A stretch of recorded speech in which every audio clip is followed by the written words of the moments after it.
Meeting আলাপ হয়েছে প্রথমত সিনেটে যে 5 জন প্রতিনিধি পাঠাবো সেক্ষেত্রে আগের এক্সপিরিয়েন্স গুলো জানা, এর আগে ডাকসুগুলোতে কিভাবে হয়েছে বিগত দিনে আমরা আগের যারা বিভিন্ন সময় নির্বাচিত হয়েছে তাদের সাথে আলাপ করেছি। তো সবার আলাপ শুনে যেটা মনে হয়েছে বিশ্ববিদ্যালয়ে যখন একজন শিক্ষার্থী থাকেন তিনি কোন মতের, কোন রাজনৈতিক দলের, কোন চিন্তার, এটা কখনোই ফ্যাক্টর না। ফ্যাক্টর হলো বিশ্ববিদ্যালয় সিদ্ধান্ত গ্রহণে সাধারণত নারী পুরুষ একটা ফ্যাক্টর হয়ে কাজ করে। ধরেন যে ছাত্রীদের হলের এক ধরনের কিছু নীতিমালা ফেস করতে হয়, ছাত্র হলে এক ধরনের কিছু, বা ছাত্রীদের কমন রুম এই কেন্দ্রের কিছু বিষয় থাকে, ছেলেদের আবার আলাদা কিছু বিষয় থাকে।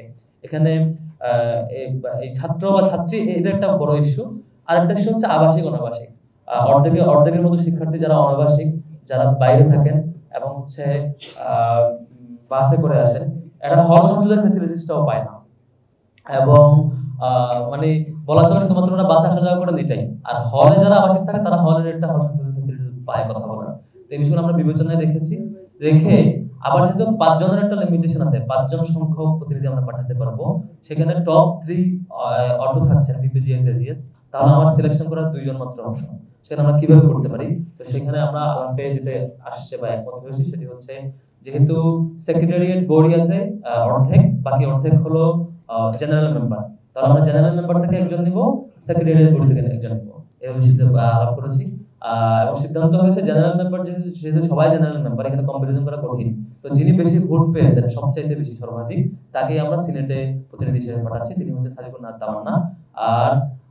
আর হচ্ছে সেক্রেটারিয়েট বডিতে কাকে করা যায় সেক্ষেত্রে আলাপ হচ্ছে বাকি 4 জন যেহেতু ঠিক হয়ে গেছে, একজন এমন হওয়া দরকার যে একদম এককভাবে বা সবকিছুতে অনাবাসিক শিক্ষার্থীদের প্রবলেমগুলোর জন্য তিনি দায়বদ্ধ, তিনি এই বিষয়গুলো দেখবেন। যেহেতু হল সংসদে অলরেডি হলের আবাসিক শিক্ষার্থীর জন্য দেখে অনাবাসিক শিক্ষার্থীরা এই দিকে বেশি প্রবলেম ফেস করে।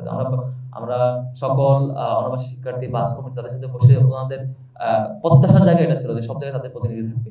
তো সেই বিবেচনায় এই বড় সংখ্যক শিক্ষার্থীদের প্রতিনিধিত্ব করতে গিয়ে যিনি পরিবহন সম্পাদক যিনি নির্বাচিত হয়েছেন তাকে আমরা অন্যতম আরেকজন যাতে তাদের প্রতিনিধিত্ব করতে পারে। মোট 5 জন হচ্ছে তিনি আসিফ আব্দুল্লাহ, এই মোট 5 জন সিনেটে থাকবেন।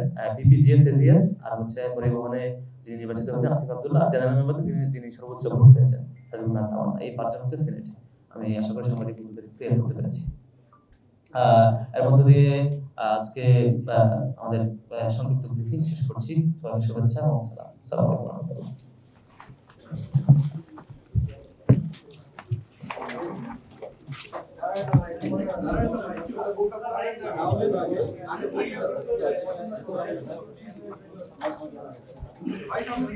মোবাইলটা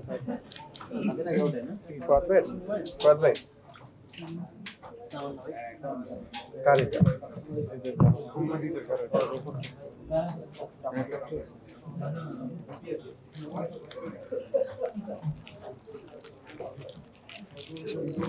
If